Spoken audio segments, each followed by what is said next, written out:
আর্যতীর্থর লেখা খ্যাপা। আমি সুমিত বন্দ্যোপাধ্যায়। আমাদের মেয়েটা যেদিন ধর্ষিত হয়ে খুন হলো সেদিন প্রথম খ্যাপা মানুষটাকে দেখলাম। গাঁয়ের মানুষ, ধুতি ফতুয়া পরনে, মাথায় খাটো প্রৌঢ়টির মুখ ভীষণ চেনা। একটা কোণার বেঞ্চে বসে অঝরে কাঁদছেন। পাশে এসে বললাম, আমাদের সর্বনাশ হয়ে গেছে, আপনারও কি কেউ? কান্না যে কিভাবে গর্জন হতে পারে শুনলাম তখনই। আমারও একটা মেয়ে মরল, সব তোদের দোষ, শির দাঁড়াহীন কেঁচোর দল। অগ্নিদৃষ্টি হেনে হন হন করে বেরিয়ে গেলেন হাসপাতাল থেকে। সেদিন আমল দিনই। সত্যি বলতে সে সময় শোকে বিস্ময়ে আমরা পাথর। আমাদের মেয়ের সব ঠান্ডা না হতেই তাকে পোড়ানো হয়ে গেছে তাড়াহুড়ো করে। আমাদের মেয়ের দাম কড়কড়ে 10 লাখ ধার্য করেছেন রাষ্ট্র। একটি লোককে হাজির করে বলেছেন, এই নাও তোমাদের মেয়ের ধর্ষক আর খুনি, এবার একটু হাসো তো, উৎসব অপেক্ষা করছে। আমরা সে সময় লাভা জমাচ্ছি বুকের ভেতর। অপরাধী ঢাকা চাপা দেওয়ার প্রতিটি তাড়াহুড়ো আমাদের ক্ষোভকে নিয়ে যাচ্ছে স্ফুটনাঙ্কের দিকে। সে সময় আয়নার দিকে তাকানোরই সময় নেই তো কোথাকার কোন খ্যাপা। অবশেষে ফাটলাম। অগ্নিগিরির প্রথম উৎকীর্ণে প্রাক স্বাধীনতায় রাত 11:55 আকাশ কাঁপিয়ে আমরা যখন হাঁক দিলাম, উই ওয়ান্ট জাস্টিস, তখন ভিড়ে দেখা পেলাম সেই খ্যাপার। প্রতিটি স্লোগানে একই ছন্দে বলে চলেছেন, চাই চাই সুবিচার চাই। আমার চোখে চোখ পড়তে ঈষৎ ব্যঙ্গের গলায় বলে উঠলেন, বাংলায় বললে বুঝি দাবি কম প্রবল হয়? তারপরেই গলার শির ফুলিয়ে বলে উঠলেন, বিচার চাইছে আর্চিকর। ওই ধুতি চাদরের ছোট মানুষটার সাথে আমিও গলা মেলালাম। বাংলার মেয়ের বিচার চাইতে থাকলাম বাংলায়। তারপর একটা মিছিল থেকে আরেকটা মিছিল, তারপর আরেকটা।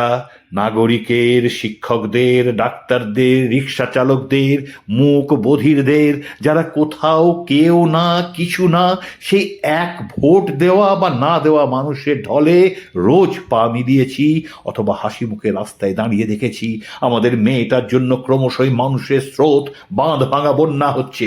আর কি আশ্চর্য, যেখানেই যাই আমার কাছে পিঠে সে খ্যাপা মানুষটাকে দেখতে পাবই। ইংরেজিতে স্লোগান দিতে শুনলেই যিনি ভয়ানক বকবেন। বাঙাল ঘটির একত্র মিছিলে আমার পাশেই উনি। সাহস করে জিজ্ঞেস করেই ফেললাম, কথায় মেদিনীপুরের টান শুনে, আপনি মোহনবাগান তো? খ্যাপা একবার লাল হলুদ পতাকার দিকে দেখলেন, একবার সবুজ মেরুন, একবার কালো সাদা। তারপরে এক অদ্ভুত প্রত্যয় সুরে বললেন, আমি বাঙালি, ওরাও বাঙালি, এখন একটাই লক্ষ্য সব্বার, আর্চিকরের সুবিচার। পুলিশ যেদিন শিরদাঁড়া উপহার পেল সেদিন ওনাকে দেখি হাসি মুখে দাঁড়িয়ে আছেন অবস্থানের একধারে।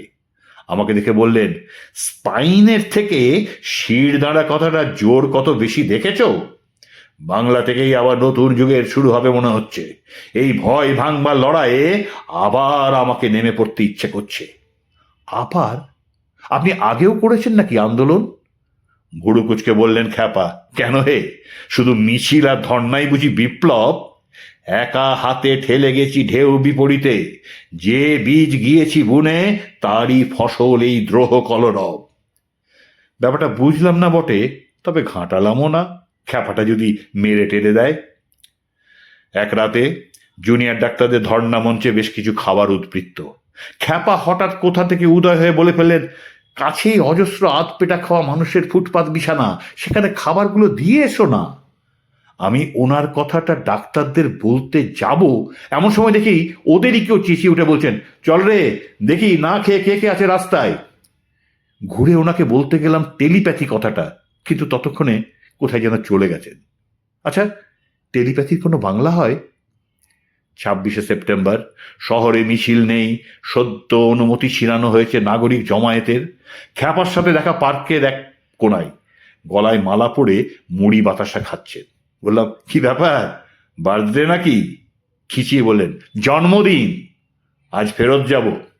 কোথায় জিজ্ঞেস করলাম আমি। স্মৃতিতে, যা জানার তা জানা হয়ে গেছে।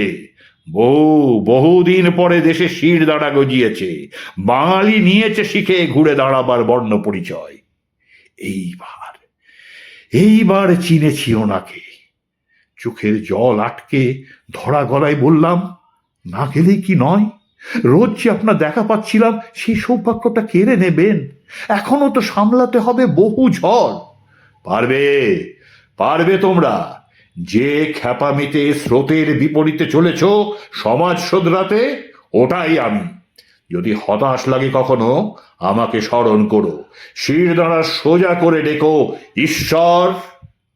সন্ধ্যা নামছে ধীরে, আধারকে আলো করে মিলিয়ে গেলেন হেসে বিদ্যাসাগর।